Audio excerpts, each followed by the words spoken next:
This is Lisa from Mobile Tech Review, and this is the XPG Xenia 14.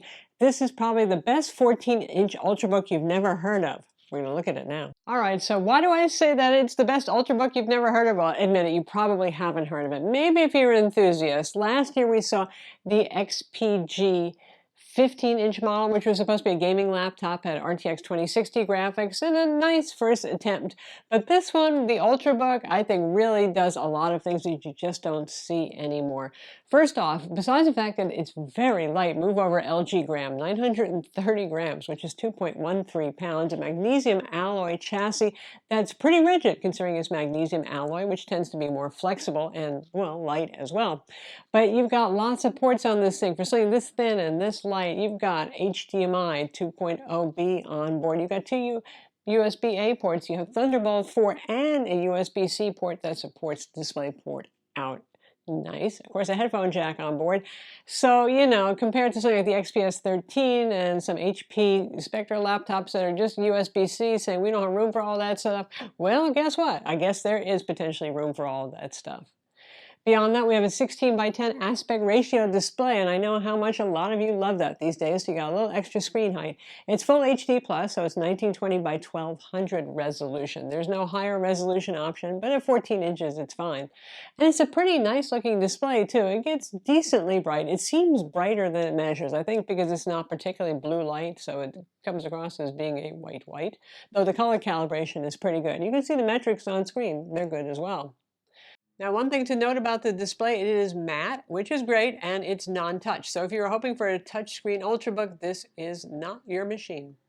We have Intel 11th Gen inside, which is what we would expect these days. This is an Ultrabook. You can get it with Core i5 and Core i7 CPUs. Price starts at around $1,100. The pre-release, pre-order model for the i5, you can get it with a bundle with headphones and some other gear and stuff like that.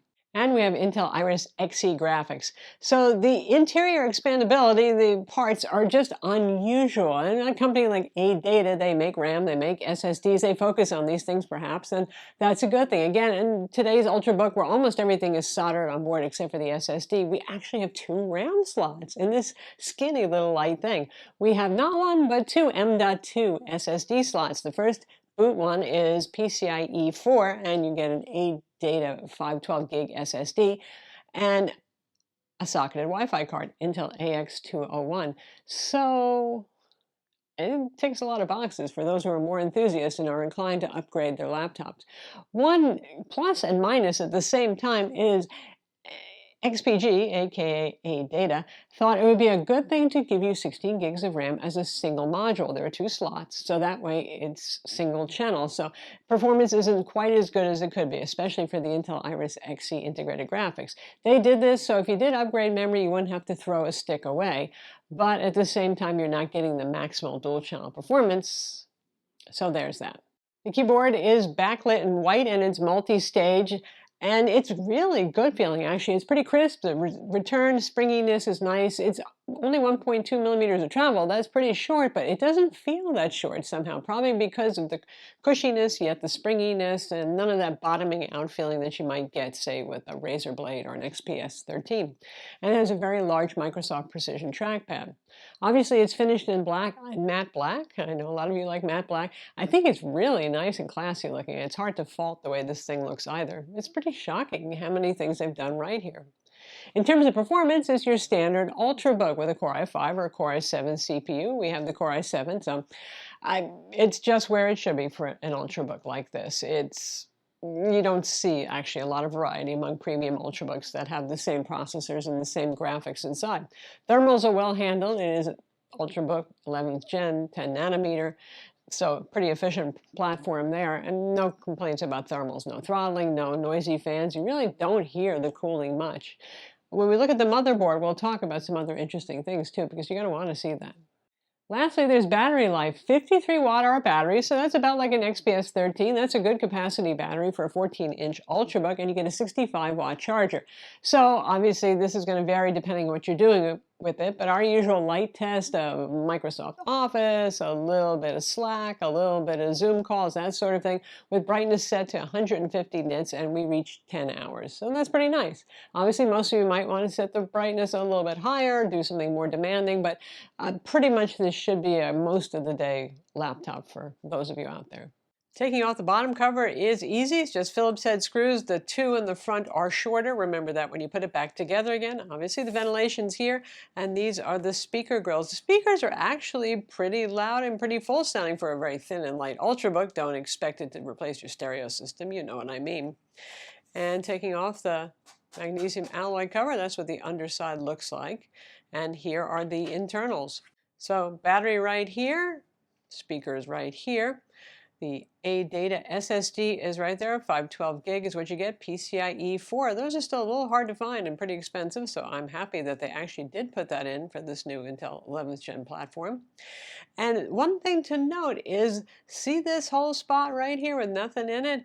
Sure looks like they're going to make a version of this with dedicated graphics. Now, don't expect an RTX 3070 or something in here. Obviously, there's just not the room and the cooling for that, but maybe some NVIDIA MX level graphics. I don't know what they have in store, but this is where it would be soldered, and this is where the fan would go if and when they actually do that. If you want to put in a second SSD, the slot is over here for a 2280 drive. Would run the length right there with your screw mount for that. And that extra special sauce you just don't see in an Ultrabook anymore is the RAM slots right here. So there's the RAM, made by, no surprise, ADATA.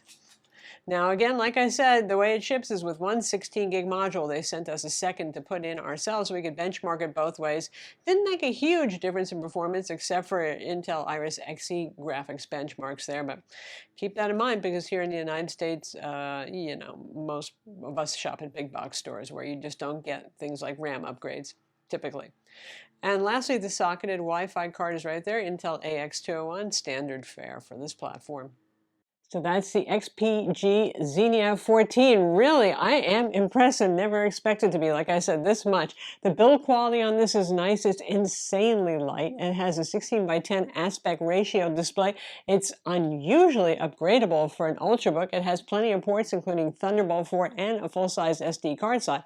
The only thing I would fault them on is their choice to give you 16 gigs of RAM as a single module. I know they think that's efficient, so you don't have to throw out any RAM if you upgrade, but you get a little boost if you do put a second module in for dual channel, but a lot of folks are not technical enough to know about that. In the United States, most of us don't have computer services tweak our laptops before we bring them home from big box stores, right?